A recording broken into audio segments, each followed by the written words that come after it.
తెలంగాణలో 5 రోజు అసెంబ్లీ సమావేశాలు కొనసాగుతున్నాయి.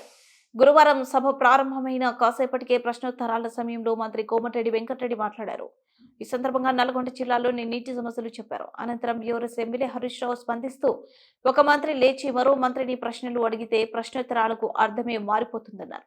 ఎక్కువ కాలం పాలించిన కాంగ్రెస్ పార్టీదే మూసి పాపం కాళేశ్వరం జలాలను నల్గొండకు అందించామన్నారు.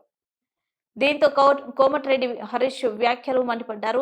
అనంతరం మంత్రి కోమటిరెడ్డి మాట్లాడుతూ అసలు హరీష్ ఎవరు? డిప్యూటీ లీడర్నా, ఎమ్మెల్యేనా హోదాలో మాట్లాడుతున్నారు. ఆయనకు అడిగే హక్కు లేదు. ప్రతిపక్ష నేత కేసీఆర్ ఎక్కడున్నారు? తెలంగాణ ప్రజలను ఆయన అవమానపరచడమే అవుతుంది. నల్గొండ ప్రజల కడుపులో ఆవేదన ఎలా ఉంటుందో చెప్పాను. డబ్బున్న వాళ్ళు హైదరాబాద్ వచ్చారు, లేని వాళ్ళు అక్కడ ఇబ్బందులు పడుతున్నారు. ఆయనకు నల్గొండ గురించి, నా గురించి మాట్లాడే హక్కు లేదు. 10 ఏళ్ల పాలనలో బీఆర్ఎస్ ముసుని పట్టించుకోలేదు అంటూ ఆగ్రహం వ్యక్తం చేశారు. దయచేసి ఎందుకంటే ఇక్కడ పెద్దలు పోచారం శ్రీనివాస్ రెడ్డి గారు స్పీకర్గా పనిచేసిన వాళ్ళు కూడా చాలా మంది ఉన్నారు. Cabinet is a collective decision. నేను చాలా సంవత్సరాల నుంచి సభలో ఉన్న తప్ప మంత్రి లేచి ఇంకొక మంత్రిని ప్రశ్నలు అడిగేటువంటి సంస్కృతి ఉండదు. బికాజ్ క్యాబినెట్ అనేది ఒక కలెక్టివ్ డెసిషన్. మంత్రి అనేది ఒక పోర్ట్ఫోలియో చూసినా అన్ని శాఖలకు సమానమైనటువంటి బాధ్యతను మంత్రి కలిగి ఉంటాడు. ఇవాళ మీరు కూడా దయచేసి నేను మీతో కోరేది ఏంటంటే, మీరు కూడా ఇట్లా ఒక మంత్రి లేచి ఇంకో మంత్రిని ప్రశ్నలు అడగడానికి అవకాశం ఇస్తే అసలు ప్రశ్నోత్తరాల సమయం యొక్క దాని మీనింగే మారిపోతుంది. అధ్యక్ష, దయచేసి లేని సంస్కృతిని తీసుకురావద్దు. మంత్రి అనే వాళ్ళు క్యాబినెట్ లో మాట్లాడుకోవచ్చు. Government is a collective decision.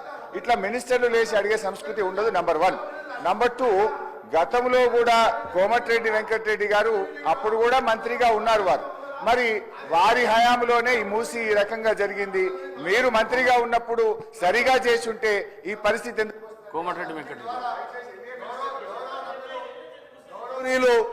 Harish Rao గారికి చెప్తున్నా, 21 సంవత్సరాల అనుభవం ఉన్న హరీష్ రావు గారు అడుగుతున్నా, మీకు ఎల్పీ లీడర్ లేడు, నువ్వు డిప్యూటీ లీడర్వా, శాసనసభ్యునివా? క్వశ్చన్ అవర్లో నిన్న కూడా నువ్వు బైక్ తీసుకున్నావు. మా స్పీకర్ మంచోళ్ళు కాబట్టి నీకు బైక్ ఇచ్చాను. నీ ఏ హోదాలు అడుగుతున్నావు? నువ్వు ఏ హోదాలో నువ్వు మాట్లాడుతున్నావు? నువ్వు ఏ హోదాలో గౌరవ సార్ ఒక నిమిషం సార్, చాలా ఇంపార్టెంట్ ఇది ఫర్ ఎవర్. తెలంగాణ ప్రజలకు తెలవాలి సార్. తెలంగాణ ప్రజలకు తెలవాలి. తెలంగాణ ప్రజలకు ప్రతిపక్ష నాయకుడు సంవత్సర కాలంగా సభకు రాకపోవడం ఈ సభనే కాదు, తెలంగాణ ప్రజలని అవమానపరిచినట్టుగా ప్రజలందరూ అనుకుంటారు. అధ్యక్ష, ఈయన డిప్యూటీ లీడర్ సార్, ఈయన కార్యవర్గం ఏర్పాటు చేసినా ప్రతిసారి ఈయనకి ఎందుకు ఇస్తున్నాము అంటే మిమ్మల్ని అంటలేడు. ఆయన అడిగే హక్కు లేదు. ఆయన మామూలు ఎమ్మెల్యే మాత్రమే. అందుకనే గౌరవ చెప్తున్నా, నా బాధతోని నల్గొండ ప్రజల కడుపులో ఆవేదన, ఫ్లోరైడ్ మూసి నీళ్లు చచ్చిపోతున్నారు సార్. మధ్యలో పేదవాళ్ళు, డబ్బున్న వాళ్ళు హైదరాబాద్కి వచ్చిండ్రు, డబ్బు లేని దళితులు, గిరిజనులు నల్గొండలు చచ్చిపోతున్నారు. అంత కనికరం లేదు సార్ వీళ్లకు. ఎస్ఎల్బిసి సొరంగం 70% పూర్తి చేశాం. ఇరిగేషన్ మినిస్టర్ గా ఉండి ఒక్కసారి